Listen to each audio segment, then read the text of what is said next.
What's up, everybody? So glad to have you here. I got Dan Lipinski from Roku here, and we are talking about why you want to do Roku ads right now through the end of 25 and into Q1 of 26 and why it's a no-brainer. Dan, can you tell us about what you do at Roku so that people have context? Yeah, great to be here. I'm Dan Lipinski. I've been at Roku for 5 going on 6 years. I've had the pleasure of being on what we call Roku Ads Manager. It's our self-serve CTV ad platform, place where any brand can log in and put ads on the TV screen. I've been working on this business since it started here. Um, my title is Head of Product Strategy and Operations, a lot of words that kind of mean go to market and sales enablement. So I'm really close to customers. I'm really close to our market teams, and I work really closely with our product teams to make sure what the market needs is what we're building. So that's kind of where I focus, and it's been a heck of a ride, and we're excited to talk to you today during Q4.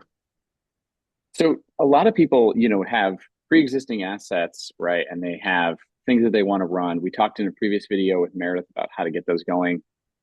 Right now, what's your value proposition and what you'd say to people in terms of, all right, look, we can take this and put it easily on Roku, and why they wouldn't take it to, you know, a place that could buy in a bunch of different places. Like why do a direct buy? I guess is an interesting question that I get asked. What makes it more valuable? And what are some ways that like why now? I mean, cheaper is one, of course. Like there's less there's less like cost structure and containment. But like, what's your opinion on those couple things? Yeah. I mean, to cut through all the noise, more and more people are streaming. The more people that are streaming more with ad-supported content, and the more that that happens, the more the supply is available. And Roku's the number one operating system in the United States. We're in one of two homes. We represent more than 50% of the streaming hours run through our operating system. So just tons of scale.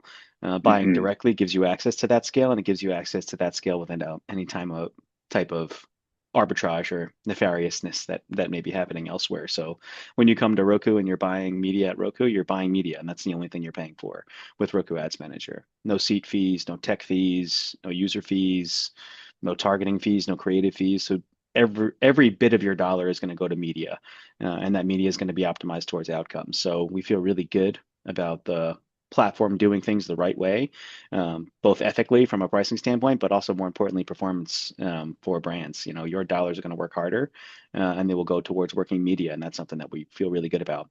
And there's not a supply constraint that's here, so we feel good about scalability. We feel good about our models being able to find requests that are going to drive results that will optimize towards brands. We feel good about the platform being able to do that in an automated fashion that a lot of the D2C community is used to after buying on search and social. So we feel good about that paradigm.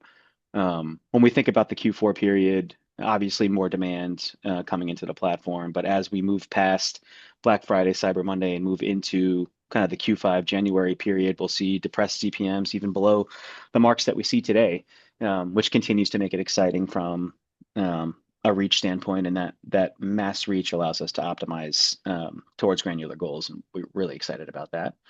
Um, as well. I would say, I think you asked a little bit about like why now on CTV, why now advertise on TV. Obviously, the efficiency piece is part of it. I think the optimization piece is new in CTV, at least the way in which we're doing it. Um, it was never a performance channel before. I think we tried to make it a Mm-hmm. performance channel for a while. I think in the last year, we've made massive gains on being able to treat CTV like a digital medium should be treated for D2C advertisers. And the results are really strong for that. So thinking about performance-minded narratives in TV is something that's real and active today. Um, and that's where we'd like to position ourselves. And not to say that it doesn't do a great job for localized businesses and awareness plays, which TV will always do, but very rarely was it, or it was not able to kind of drive users down the funnel. And then from a creative standpoint, the Ads Manager platform itself is highly flexible. We take ad sizes from 6 seconds all the way up to 92 seconds and everywhere in between. So if you have a funky bumper ad that's 6 seconds long, you have a long form ad that's 90 seconds long, you have a weird sized ad like a 45 or a 25 that you may be comfortable and proven out to drive performance on social that you can't get into a standard CTV platform, this is a really good place to do that. And we have a partnership with a company called Spaceback, recently merged with Rembrandt, They'll take any social asset that you have, or many of them, translate those social assets into CTV ready video for Roku, and you can run it on our platform for free. So from a cost standpoint, if you've already proven creatives work on social and you're already doing a good job with that UGC or professionally produced content on social, and you want that to run on the TV screen, that can happen in a couple of clicks without any fees. So it continues to be more and more accessible, CTV in general and Roku Ads Manager specifically. I mean, the thing is, talking about these action ads, right, which we've talked about a little bit before in another video, but action ads are essentially, yeah, you can put it on there and people can actually shop because you've integrated with Shopify, like Oh on their yeah. TV, which is one, or they can get the like text to continue to shop and say like, yeah, I'm going to keep shopping that way. Um, with these action ads, which I think a lot of D2C advertisers would be using, you can use custom audiences. You could just run to your email list. You could run it to obviously there's a pixel. You could run it to that as well. You could just do it as remarketing. It doesn't even have to be prospecting. What are some best practices with these D2C action ads that work? Because there was a company you guys worked with that was a supplement company that had like 120% return on ad spend and Yeah, over Fatty one in 15. yeah. So let's talk about that and what they did and what other companies that are really like leading the way on this and what they're doing. Okay, great. Yeah. So just quick briefer, action ads are an engageable interactive ad unit that puts an overlay on top of a video ad that runs on the TV screen.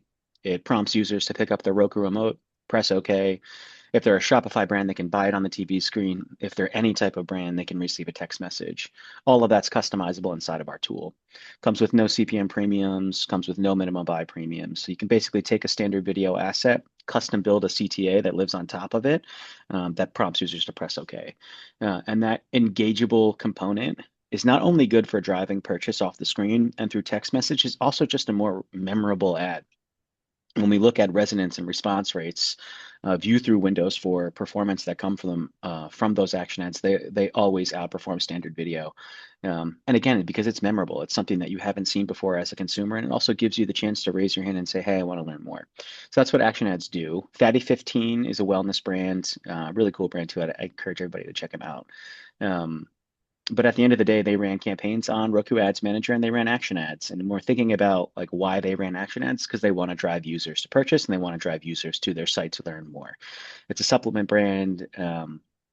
It's something I think that's kind of new to the space as well. So like engaging users in a different way made a lot of sense when we think about best practices for Fatty 15, but also for pretty much anybody running action ads today, from a localized shop to a national retailer to a D2C. The best practices kind of remain the same. You want to encourage a user to remember your ad and engage with that ad. And the things that will do that are generally cost focused. If you can talk about free shipping, if you can talk about a buy one, get one, if you can talk about a gift order or some kind of discount, that always kind of registers well with the consumer in a non-skippable CTV environment. Ooh, I can get a little bit of a financial benefit. Why don't I engage with this ad a little bit more? So cost conscious messaging in that overlay that you're building in our tool always works really well. Mm-hmm. Is something to kind of keep in mind, I think, for brands. I think testing different messaging consistently and always, so iterate and test and learn, is a big part of what we recommend for best practices. So what do I mean by that? Um, Think about the overlay that's going to be sitting there. Do you know if a BOGO message versus a shipping message versus a gifting message is going to do better or not? Probably not on TV. Test them all, run them all at the same time. Do you know the text message copy that you're going to send to them and which one is going to perform best? Maybe yes on SMS campaigns that you've run in the past, but maybe not on TV campaigns. So run many and iterate often. In our tool, you can run as many creatives as you want. You can copy creatives and change simple text and simple overlay and imagery messaging. So iteration is kind of like the big piece that I'm recommending for creative best practices. So focus on consumer benefits. Don't re-say the same thing that's in your ad already. They're hearing your ad on the Mm-hmm. TV screen. They understand that. Do Right. something else or point them to exactly what that benefit is for them. Two, iterate on creatives and do so always. If you have a creative that's working today, eventually it's going to burn out. You should be testing other creatives all the time. Yeah. Would be number two. And then number three is use different ad lengths. When you think about the ad tech that sits behind Action Ads and sits behind Roku Ads Manager, we're trying to find requests that we think are going to do something after seeing that ad. That something could be a purchase or a page view or a download or an install, whatever it is you define as your marketing goal. there are different ad slots that are available at any given millisecond in the day. 15s and 30s are some of them. There's also 60s and 45s and 6s. So use different lengths. Give our platform the opportunity to fill in a bid request with different video lengths so that we think that, we can bid up and win and drive better success where you might not have been able to fill there with a standard video asset or a singular video asset. So those are some things that we like to call out on Action Ads today. Totally, yeah. I mean, so much of what we do now as D2C advertisers is creative testing, creative iteration, and trying to find new personas and stuff. So, a lot of this is we have that, and I think it translates to this as well. With the I think reporting that you guys have, which is great. Oh, sorry, you were going to say something. I'm sorry to interrupt. And it made me, what you were just talking about kind of made me think of another. I think TV is a great place for big, beautiful, professionally produced content, and it will always do well for those big type of ads that you're used to over the holiday season, but really any season. But we're also seeing really good performance from UGC content on the TV screen, like being able to speak to the generation of Gen Z and Gen X, the way in which they engage with media content today, like a straightforward, non-professionally produced ad, like that speaks to the customer. We're seeing really good performance on as well. So I wouldn't shy away from testing things that worked on smaller screens, on bigger screens. I think it's a good idea. And speaking to audiences in ways that are different. It's not a big ad that's selling you things. It's a person speaking to you authentically. That really resonates with users today too. So I would not shy away from that either. Yeah, I think that's huge. I think it's what's interesting is you do so much testing and then you only have it on one place. And I think translating it across to me, it's like such a no-brainer. It's like translating it across onto Roku makes sense because Totally. you already have that it's proven. And a lot of times you can even take stuff that's been on Instagram or like even if it's been on like AppLovin to a degree, right? It's like you can just take it and you can just bring it over and you can use it on Roku and have it be made into like an action ad. Make sure that you're only paying for when people are really like taking an action on it. I think one of the interesting things is you hear people talk about, well, TV can be a little bit more upper funnel too, right? It can be a little bit more, um, is it really something that can drive purchases? I think that traditionally it wasn't, as you said, and I think now it is like moving into that space, but it does live like it can be a thing that drives purchases, and we saw that with what you talked about with Fatty 15 and like them driving purchases, but it's now kind of moving into this place of it's headed more towards direct response, but it still lives in it can live in the upper funnel as well, which is a good thing. And because of the targeting that you guys have, it's so good. Like obviously there's custom audiences, but can you talk about some of the granularity that you can get? Like I was talking to one advertiser and they were saying that they were taking the top 10 cities that basically they resonate in and they were utilizing prospecting, but only in those top 10 cities on Roku. And that was like a great strategy for them. And they overlay, what are some other things that people can do that maybe are underutilized in terms of targeting to think about? Yeah, that's a good one. Um, if you have a brick and mortar presence, maybe you're a DTC brand, but you struck a deal with Target in Texas, or Yeah. whatever your brick and mortar presence is, heavy up in those zip codes to let users know they can buy it in store. Just while folks do love to buy online, bringing awareness before they walk into a brick and mortar store is smart. We see tons of D2C brands that have physical presence, heavying Mm-hmm. up in locations that do that, and that's from D2C DIY to D2C fashion and beauty. So we see that a lot on our side. I think testing different audience strategies is a really smart approach. Um, Regardless of what your goal is, custom audiences are kind of like a no-brainer inside of our platform. Roku owns and operates all of the tech stack that sits behind Roku Ads Manager. It's our own household graph as well. If you think about the Roku business model beyond advertising, we're a consumer company. We help people watch TV the right way. We kind of invented the streaming space. And with Roku, again, one in two homes, you have to have a logged in and authenticated email address. So that gives us a really strong identity pin that advertisers can use to reach our audience. Upload a list of email addresses, device IDs, hashed email addresses, phone numbers, um, IP addresses. We can match that against our household graph, which happens nearly instantaneously inside of our tool, report on that household reach, and then you can go ahead and retarget those folks, suppress those folks, layer on Roku audiences on top of that.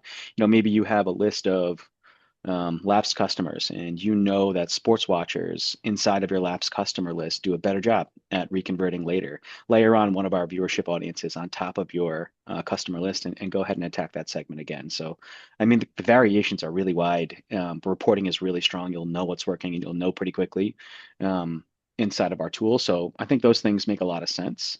We have dynamic event-based retargeting, prospecting, and suppression. So it's not just about uploading a singular list. It's also about retargeting with a dynamic window. Maybe you want to suppress your ads from folks that have purchased in the last 30 days, but you don't want to have to go in there and rebuild that audience every day. You can do that right inside of our tool. If you're a Shopify brand, you push all of those events right into our platform using our app, which is free to use. And that's just a really easy way to make sure that your store intelligence is getting pushed into our platform, and you can use those things cooperatively. So I think audience targeting is always a good idea to at least think about and test through. But I will say that if you're feeding us events and you're allowing us to optimize towards something other than awareness, our systems are going to do a great job to optimize towards those things with or without audience targeting in place. So it's certainly not a requirement. But if you have first party data that can make our buy smarter, always use that. That's always a good idea. Um, I think you kind of like touched on like earlier in your question, you touched on the funnel and TV being an awareness medium traditionally, and now we're looking at the performance marketplace, which is all accurate and I agree with. But I think a different way to talk about CTV and TV is to talk about the funnel a little bit differently, and I think the entirety of that funnel is blurring. Um, I think where traditionally you would have TV at the top, it would never be thought about at the bottom.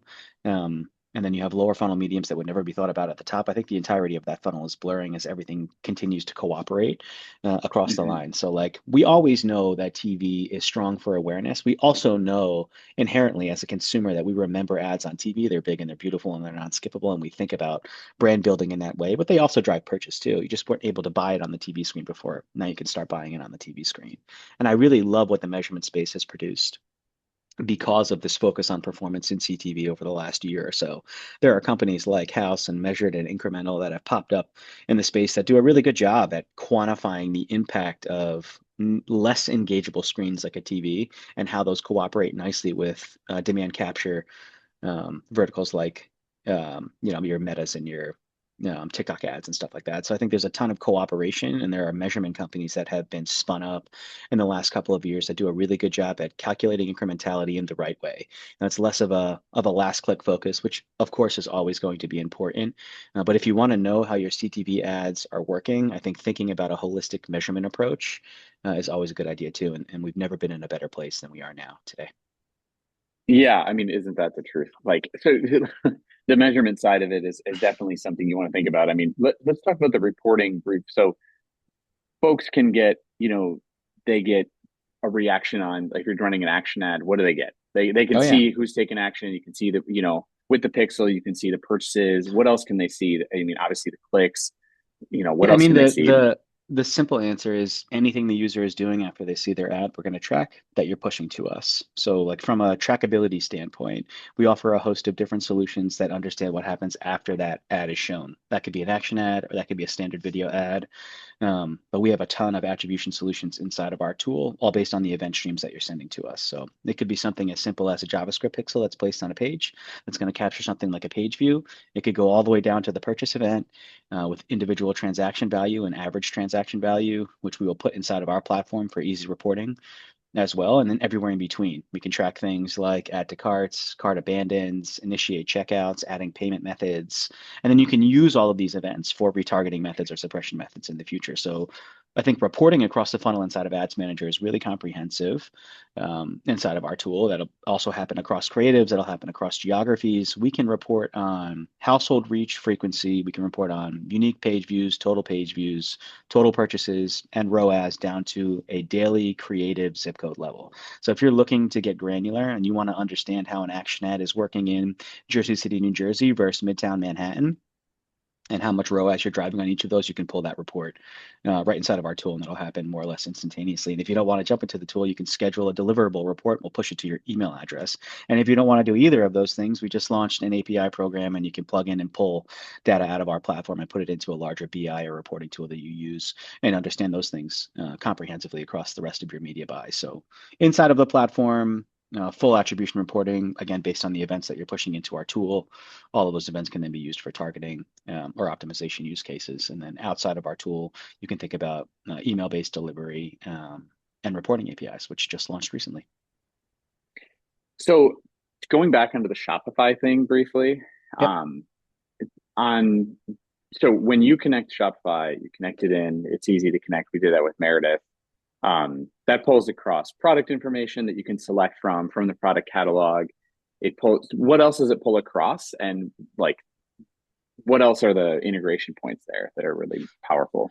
Yeah. I'd say there are three main benefits with the Shopify integration. Um, the one that I think is sneakily most useful is the event installation and the event sync. So like instead of Yeah, having to put a JavaScript pixel on your Shopify page and manage all of those things with a couple of clicks of a button, you'll start streaming like 7 or 8 different events into our platform, which includes purchase and purchase order value. To do that easily without having to need a web developer is really valuable. And then pushing that information into our tool unlocks a host of different things that you can do from a performance standpoint inside of the platform. I've talked about a few of them already, but and I think any performance advertiser will really understand what you can do with it. sure. But like really the ease of use on that and the instantaneous ability to stream those events, yeah, opens up a world of performance possibilities from a media buying standpoint. Something unique about our Shopify app, and you kind of just referenced this too, and I talked about it before on Action Ads, is the ability to shop on the TV screen. And the only way you can do that is if you're a Shopify brand today, using our app today, and you can sync your product catalog with our tool, and then you can start bringing in product imagery into those Action Ads. You want to highlight a specific lipstick or a specific wellness pack or a specific holiday bundle, you can bring in that imagery. And then when the user engages with the action ad, we will move them into a microsite that allows them to buy right on screen. It's inventory aware, it's pricing aware, it's variant aware. So it's a really cool experience inside of the tool. And being able to sync those things, which again, just a couple of clicks of a button, is just a really unique use case for performance advertisers trying to do things in the platform. So like, I think we see tons of advertisers syncing products because it's big and it's flashy and it allows you to build action ads. If you're syncing events, you're in a much better place to get those action items to perform the way that you want them to perform. So I always recommend moving to that data sharing tab, clicking those couple of buttons that then syncs those events. And you can do that at any time. You don't need to be buying with our tool to do that. You can start doing that now, and you can start building up your audience pool, start sending a signal, and we'll just be in a better place to make your dollars work harder and smarter later. Yeah, it makes it so easy to get that connected in the event side. I mean, it's really seamless. Like I was very surprised, honestly, the first time I saw it, like how easy it was to get going. So was I. So much of this technical stuff, you're like, this is gonna take forever. So, Yeah, we do the same thing with Google Tag yeah, Manager too, for what it's worth. You know, if you have brands that aren't on Shopify nice. and they're using GTM, we sync events that way as well. We do the same with Telium if you use them as a CDP. You should expect a lot of these integrations to come in 2026 as well. So we'll continue to plug into that space. Um, yeah, and if you don't know how to use them, you know, reach out to hit any question mark in the tab. It goes to my team. We'll get you the information that you need. That's very cool. And I mean, let's talk outside of action ads briefly.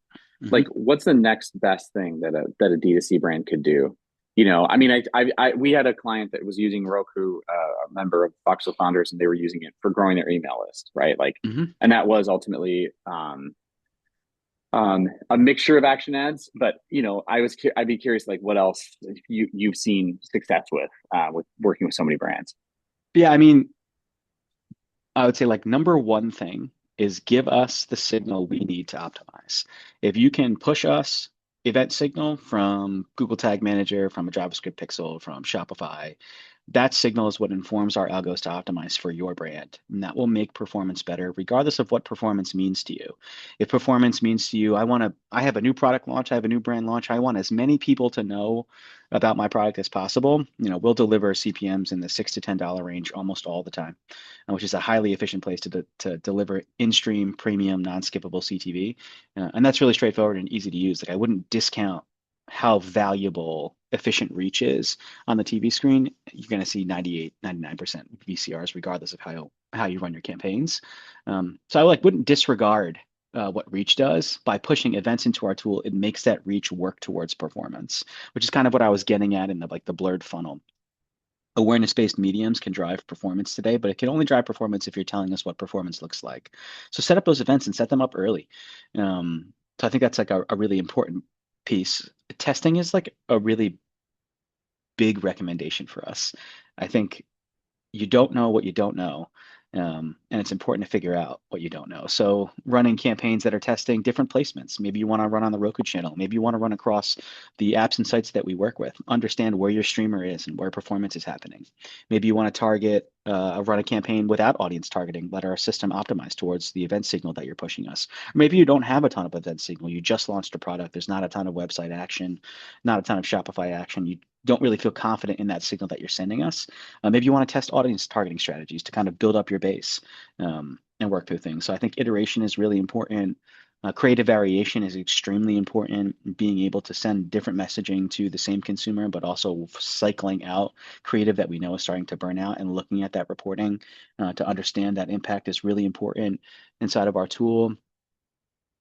Um, yeah, and I would encourage users to look at what we call it all actions. It's a dashboard inside of the tool that kind of stack ranks all of your attributed actions across each other. Where you're seeing gaps in your funnel, maybe you have a 10-to-1 ratio between page views and add to carts. If you have a 10-to-1 ratio between page views and add to carts, try to shrink that funnel. And it's visualized really nicely. You can start retargeting those folks, suppressing purchasers, and again, Right. using the data you're pushing to us to drive success. Yeah, very cool. Interesting. Well, Dan, I appreciate your time. Thank you for being here. And you know, members get if they spend $1,000, they get $1,000. Oh So, yeah. so give it a shot. There's a link here in the description. You can check it out. And thank you for your time for being here today. Yeah, thanks to you and the community. Good luck in the holidays.